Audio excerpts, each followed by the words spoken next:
안녕하세요. 회생 읽어주는 남자 김영모 법무사입니다. 오늘 다뤄볼 주제는 재산이 있는 경우에도 개인회생이 되는지에 대해서 알아볼 건데요. 상담하다 보면 뭐 집이나 차, 전세 보증금이 있는데 개인회생이 가능한가요? 라고 여쭤보시는 경우가 있어요. 결과적으로는 개인회생은 되시고요. 다만 조건이 있어요. 첫 번째는 내가 가진 재산보다는 채무가 더 많을 것.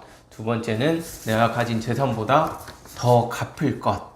예를 들면은 채무가 1억인데 내가 가진 집이 5천만 원짜리가 있다. 그럴 경우에는 5천만 원 이상만 변제하는 걸로 하면 개인회생은 가능하십니다. 그리고 주로 문제되는 게 보증금이에요. 전세 보증금이나 임대차 보증금, 월세 보증금이죠.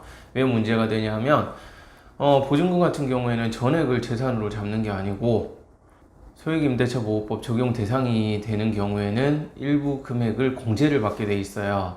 예를 들면 서울 기준 하면 보증금이 1억 1천만 원 이하다. 그럴 경우에는 약 3,700만 원을 공제를 받습니다. 3,700만 원을 공제받게 되면 나머지 금액만 재산으로 잡히게 되거든요.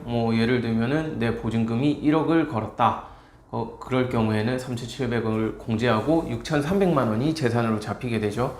그렇기 때문에 6,300 이상만 변제하게 되면은 개인회생은 가능하게 됩니다. 그리고 또 두 번째 문제되는 게 보증금의 경우에는 대출이 있는 경우가 있어요. 거의 대출이 있죠. 그럴 경우에는 대출금의 종류에 따라서 처리하는 방법이 틀려지는데요. 담보대출금, 즉 질권이나 양도담보가 설정되어 있는 경우에는 그 대출 금액은 공제가 됩니다. 예를 들어서 아까 말씀드린 서울 기준으로 1억 원의 보증금을 걸었는데 그 중에 80% 정도 대출이 최대 나오니까 8천만 원을 대출금으로 채웠다. 내 돈은 2천만 원밖에 안 들어갔다. 그럴 경우에는 8천만 원을 공제를 하고 또 2천만 원은 소액임대차보호법 적용 대상이 되기 때문에 또 공제가 돼요. 그렇게 되면 재산이 0원이 되겠죠. 그래서 재산 가치는 크게 문제가 되지 않는 케이스가 됩니다. 문제가 되는 거는 소액임대차보호법 적용 대상이 안 되는 경우에요. 즉 1억 1천만 원을 초과하는 경우, 서울 기준 했을 때 1억 2천만 원의 보증금을 걸었다. 그런 경우에는 그 중에서 예를 들어 8천만 원 정도 대출이 있다 하는 경우에는 8천만 원은 공제가 되더라도 4천만 원은 전액이 재산으로 잡히게 됩니다.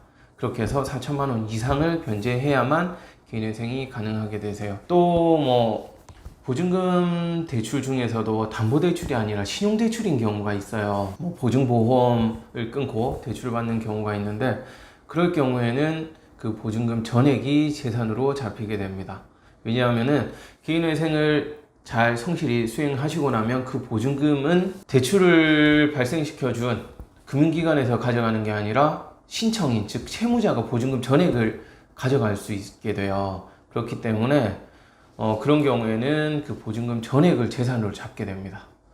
예를 들면은 1억의 보증금인데 8천만 원 대출이 있었다.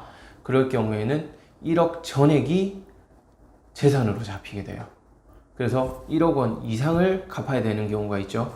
근데 이때도 소액임대차보호법 적용 대상이 되면 3,700만 원을 공제를 받고 나머지 6,300만 원 이상만 변제하는 변제 계획안으로 개인회생이 이론적으로는 가능한데 실무에서는 이러한 케이스는 보증금 전액을 재산으로 잡는 경우가 많아요. 왜냐하면은 결론적으로 회생 끝나고 나면 1억 원 전액을 보증금을 회수할 수 있기 때문에 그렇습니다. 제가 최근에 진행했던 사건을 예를 들어서 설명을 드리자면 이분 같은 경우에는 나이는 50대셨고 거주하는 지역은 인천이셨어요.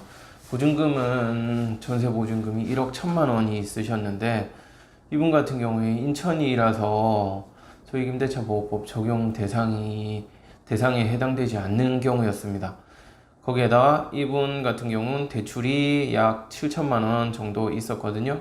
그래서 지금 상태에서는 회생을 진행하게 된다 하면은 그 보증금에 대한 대출금을 공제하고 나머지 금액 차액 이상을 갚는 걸로 개인회생을 진행할 수밖에 없었어요. 그런데 이분 같은 경우는 연세도 있으시고 그 다음에 몸이 아프셔가지고 오랫동안 근무를 할 수 없는 상태였기 때문에 월 소득 자체가 적어서 변제금을 많이 낼 수가 없는 상황이었습니다. 1억 1천만 원에서 7천만 원을 빼고 나더라도 약 4천만 원이 남죠. 4천만 원 이상을 갚아야 되는데 그렇게 하기에는 월 변제금 부담이 너무 컸어요. 그래서 이분 같은 경우에는 전세 계약이 다행히도 만기가 거의 도래했을 때였기 때문에 집주인하고 얘기를 해서 전세 계약을 해지를 하고 임대차 월세 계약으로 보증금 2천만 원짜리 월세 계약으로 전환을 해서 그 후에 개인회생을 접수했거든요. 그렇게 해서 그 보증금은 재산 가치에서 전액 공제를 하고 개인회생을 진행을 했습니다. 따라서 보증금 같은 경우에는 뭐 무조건 재산으로 다 잡히는 게 아니고 일부 공제가 반드시 가능하다는 거. 그 다음에 전세자금이나 임대차 보증금 담보대출이 있을 경우, 담보대출이나 뭐 보증금 대출이 있을 경우에는 그 대출의 성격이 어떤 건지 확인하는 수적입니다. 오늘 알아본 건 뭐 재산이 있는 경우, 특히 보증금이 있는 경우에 어떻게 처리하는지에 대해서 설명을 드렸고요. 다음에는 오늘은 이상 여기서 마무리하겠습니다. 예, 회생 읽어주는 법무사 구명모 법무사였습니다.